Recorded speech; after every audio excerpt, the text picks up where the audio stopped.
بسم اللہ الرحمن الرحیم۔ السلام علیکم ناظرین، آج کی 4 بڑی خبریں آپ سے شیئر کرتے ہیں۔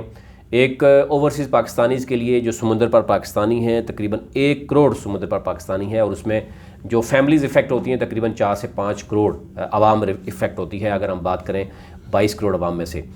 ان کے لیے خوشخبری ہے۔ اس کے ساتھ ساتھ کابینہ میں ایک بڑے لیول کی رد و بدل ہوئی ہے، اس کا فیصلہ کیا گیا ہے، وہ بھی آپ سے شیئر کرتے ہیں کہ کون سے وزیر کو کون سی وزارت میں شفٹ کر دیا گیا اور کس کو کہاں بھیج دیا گیا۔ اور اس کے ساتھ ساتھ آپ نے دیکھا ہوگا کالعدم تحریک جو لبیک ہے،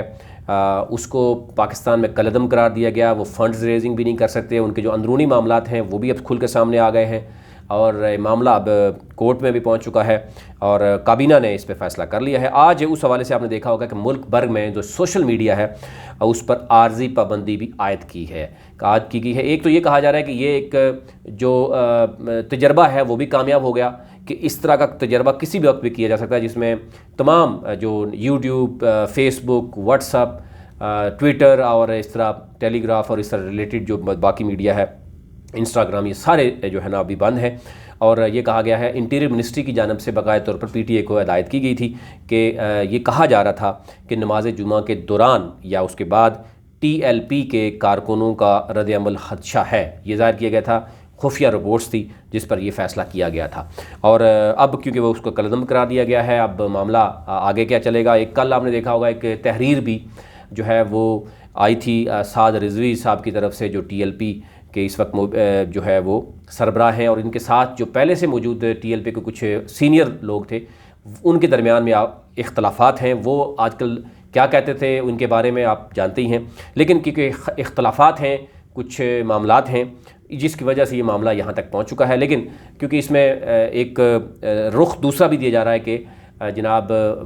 یہ 20 اپریل کو یہ احتجاج ہونا تھا، تو اس سے پہلے ہی ان کو گرفتار کیا گیا۔ سب سے اہم جو خبر آپ سے شیئر کرتے ہیں کہ اس وقت جو وفاقی کابینہ میں بڑے لیول پر رد بدل ہوا ہے، اور یہ اس وقت تیسرا سال جا رہا ہے موجودہ حکومت کو، یعنی آپ دیکھیں گے جولائی میں 3 سال ہو جائیں گے۔ اس وقت بھی ابھی تک کوئی بھی وزیر جو ہے اپنی جگہ پہ موجود نہیں ہے۔ آج بھی ہم نے دیکھا کہ جو وفاقی وزیر ہیں حماد اظہر، ان سے وزارت خزانہ اور عمر ایوب سے وزارت توانائی کا چارج واپس لے لیا گیا ہے۔ اب شوکت ترین صاحب کو وزیر خزانہ بنا رہا ہے کا فیصلہ کیا گیا ہے، اور عمر ایوب سے وزارت توانائی کی ذمہ داریاں لے لی گئی ہیں۔ یہ وزارت حماد اظہر کو دینے کی بات کی گئی ہے، اور اسی طرح عمر ایوب کو وزیر اقتصادی امور مقرر کرنے کا فیصلہ کیا گیا ہے، اور وفاقی وزیر خسرو بختیار جو تھے وہ ان کو وزیر صنعت و پیداوار جو ہے وہ بنایا گیا۔ اور یہ بھی واضح رہے کہ ایک دن پہلے ہی آپ نے دیکھا ہوگا کہ چودھری فواد چودھری جو ہے ان کو وزیر اطلاعات کی ذمہ داری سونپ دی گئی تھی، اور ان سے جو ہے وہ وزارت جو سائنس ٹیکنالوجی ہے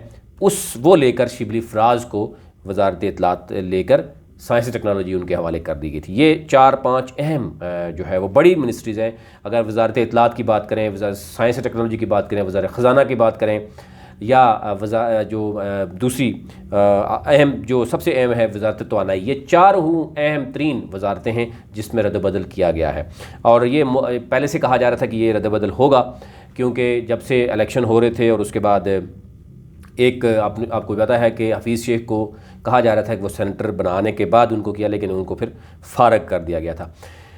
آگے چلتے ہیں جناب، جو خوشخبری ہے اوورسیز پاکستانیز کے لیے کہ اوورسیز پاکستانیز کے ابھی بھی لاکھوں کیسز ایسے ہیں جو پینڈنگ ہیں۔ بہت سے اوورسیز پاکستانی